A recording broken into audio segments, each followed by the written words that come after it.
Para magsaya, dahil wala na ang problema. Ang pagsipsip ay sobra na, umabot hanggang umaga.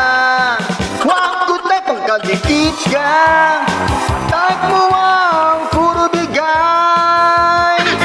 Maghanap na lang ngayon ng taong